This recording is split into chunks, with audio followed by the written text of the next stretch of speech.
shout out to Pop Mafia, man. You already showed the vibes.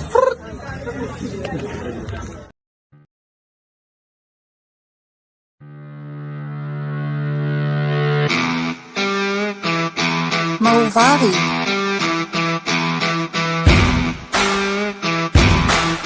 Movavi.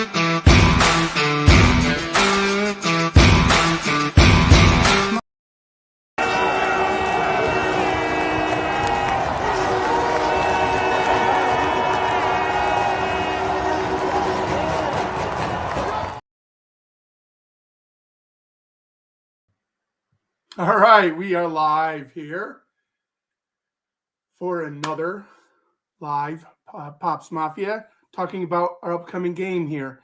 This is huge. It's playoff time, baby. So let's go. Buffalo Bills welcoming in the Denver Broncos to Orchard Park, New York for the very first playoff game of the year for the Bills. Anyway, do the Broncos have a chance in this game? Yes, they definitely do. The Broncos have a very good team. This is playoff football, folks. Every team has a very good chance of winning, and the Denver Broncos are one of those. They have a lot of very good players on this team. Let's start with their defense. Patrick Surtain is a number one corner, shutdown corner, and what I really hope they will do is lock him in on Cooper. Cooper may get no catches in this game, but if he takes away Surtain, that's a win, baby. And that'll open up our other receivers. Now, Josh is not going to have – all year, Josh has had a lot of time in the pocket because our offensive line doesn't give up sacks. I mean, Spencer Brown has given up one sack all year long.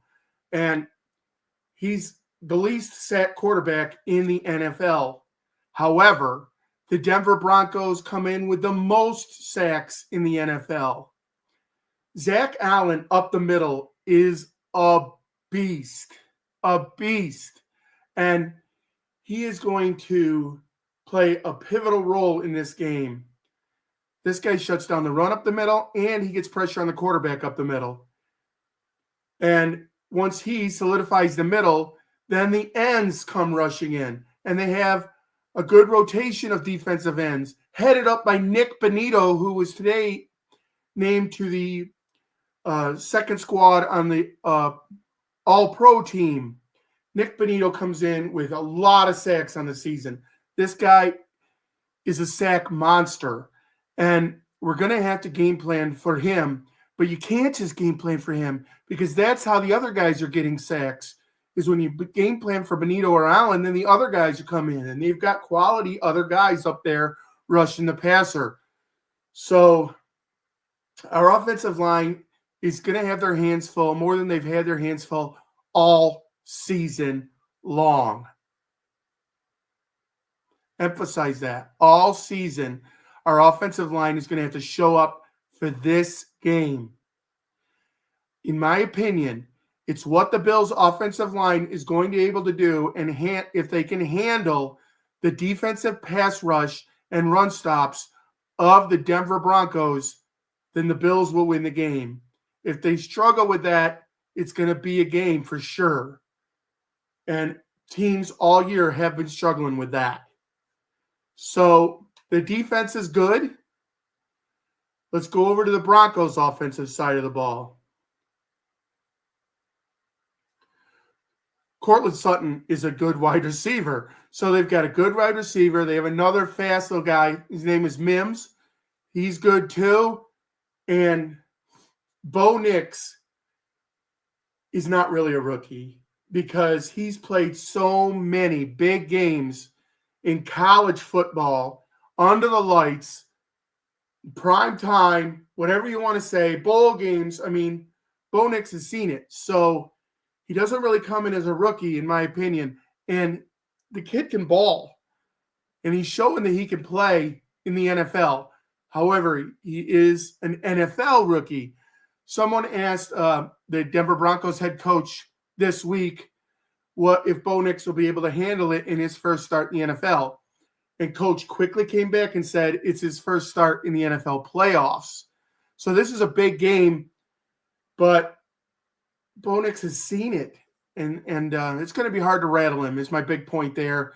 But Bills Mafia, we will do our best, as always, make as much noise when Bo Nix and the Denver offense is on the field, but be quiet when the Bills and Josh Allen is on the field. It drives me crazy when I go to games and fans are yelling MVP or whatever, and Josh Allen's doing this. He's asking everybody to be quiet. Last game, I pretty much told people to shut up. So, when the Bills' defense is on the field, make all the noise possible. And when the offense is on the field, shh, because we're hunting touchdowns. Just be quiet. Be very quiet. Okay? That's my lesson for the Mafia that'll be at the game this week. So what's the key to the game for the Bills then? If we see all those things that the Denver Broncos defense can go. In my opinion, the Achilles heel, and there's always an Achilles heel for each and every team in the NFL, is the run game for the Broncos. They don't have as good a running back as a lot of the teams that we have faced this year. So hopefully we can shut down that run and be able to concentrate on Cortland Sutton or shutting down Bo Nix on the offensive side for their offense. The key to the game, with a pass rush that's not going to give Josh time and a shutdown corner out there, two things I think the Bills need to do. One, we need to get some screen passes, whether it's to Cook, Curtis Samuel, Coleman, whoever. I don't care who catches the ball. I care about getting him the ball and getting him downfield. Now, the other one is Shakir. Shakir is going to have to play just a humongous role in this game. And I know we always say the tight ends need to play a huge role. Yeah, they do. Get Kincaid and knock some catches too in this situation, because Josh just isn't going to have the time sitting back in that pocket that he's had all year. And unless our offensive line proves me wrong, because the offensive line has been proving me wrong all year. These guys, this offensive line has played together for 2 years and not had very many injuries at all. Now, of course, this year at the start of the year, they had to juggle a couple of positions around with center and guard, but those guys have been playing all years. And Alex Anderson, who's been coming in as the tackle eligible, he's been with them in practice squad for a couple of years, and really no injuries. And we knock on wood as loud as possible when we talk about no injuries. Okay, so that's my key to the game: getting Shakir the ball. If we can get the tight ends the ball too, huge. Get some screen passes that work. Josh just won't have this time. The Denver Broncos defensive line, being in their first playoff game, is going to really want to get after it. So maybe they'll get after it and we can fool them with some screen passes. That's my keys. I do think the Bills will become victorious in this game, but I think it'll be a lot closer than what a lot of people think. The spread is 8.5 points. That's too much. It's a playoff game. All these teams going into the playoff are good, and especially with Sean Payton as a head coach. The only time I've ever questioned anything with Sean Payton is why he called timeout in overtime when he could have clinched a playoff berth against the Bengals, and if they just had tied that game. But other than that, he's a great coach, and he's shown that this year, taking the Broncos into playoffs. Yeah, so it'll be a big game.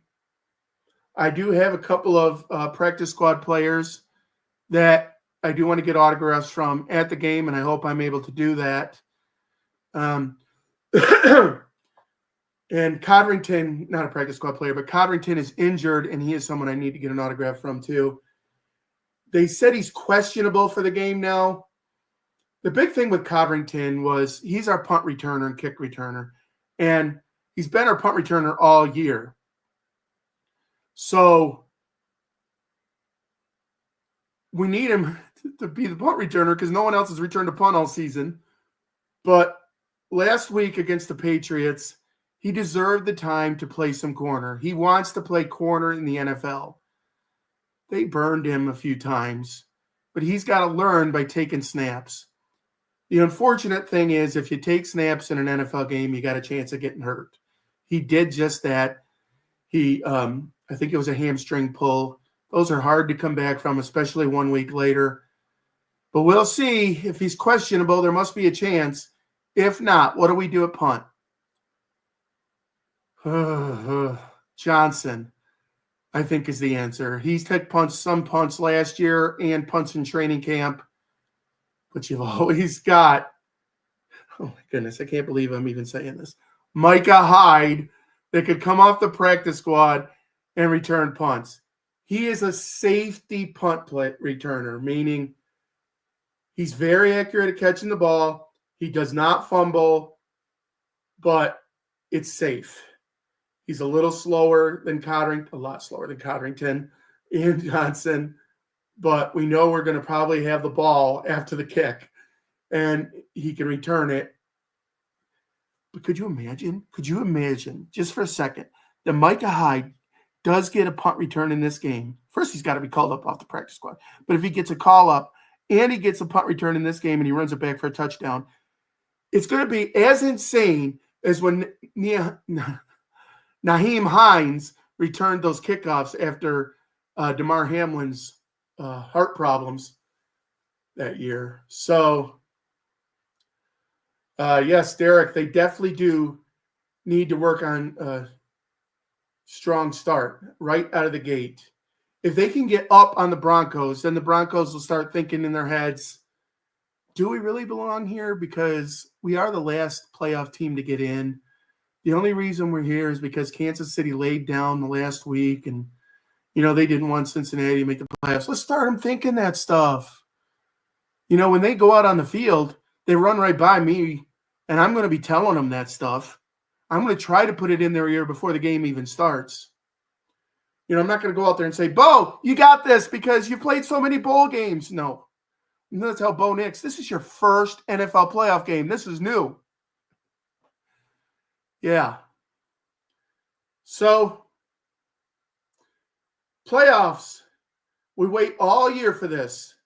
Some teams are sitting at home wishing they were in the playoffs, like a team in San Francisco that I know that a lot of teams thought were going to make the playoffs this year. A team in Miami, a team in New Jersey. I would say a team in New England, but nobody thought the Patriots were going to make the playoffs this year. So it's time to show up. We can't go after the game and say we're holding anything back like we've been saying when we played poorly earlier this year, that we've been holding things back for the playoffs. This is the playoffs. It's time for Joe Brady to go out and show that he deserves those coaches meetings next week, that all these teams want him to be their head coach or to interview him to be their head coach. It's time for Josh Allen to go out and show that he should have been named onto the all-pro team, that he should be the league MVP. It's time for each and every player on the Bills team to give everything they've got and to show that everyone eats is not just a saying, it's what we do. Buffalo Bills football, everybody eats. And I can't wait to bring back Kyle Williams as the legend of the game this week to start it off, because no one ever preached that more and got fans and players and coaches pumped up more than Kyle Williams. I'm so glad that they brought him back for this game. I was actually thinking about calling into the Steve Tasker show this week, or One Bills Live, whatever they call it, and telling him, what do we have to do to get Kyle Williams? I'm so happy they're doing that. If he can get the crowd even half as riled up as Peerless Price did earlier this year. Peerless Price did an amazing job as the legend of the game. If he can do that,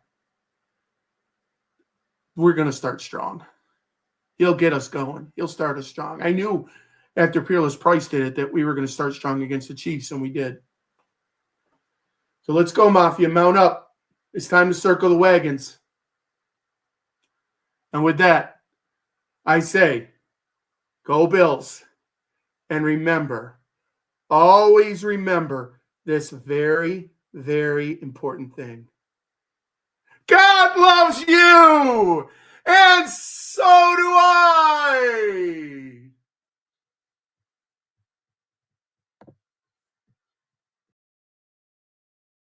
And shout out to Pop Mafia, man. You already showed the vibes. You missing it? The guys are dancing. Let's go, Dwayne! Yeah, Dwayne Carter! Woohoo!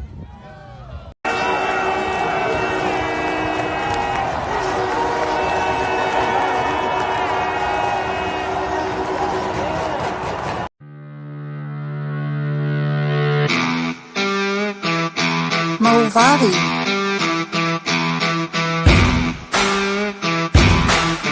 Movavi.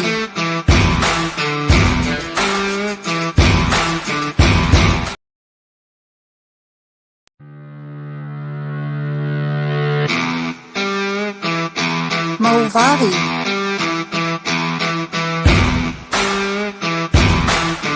Movavi.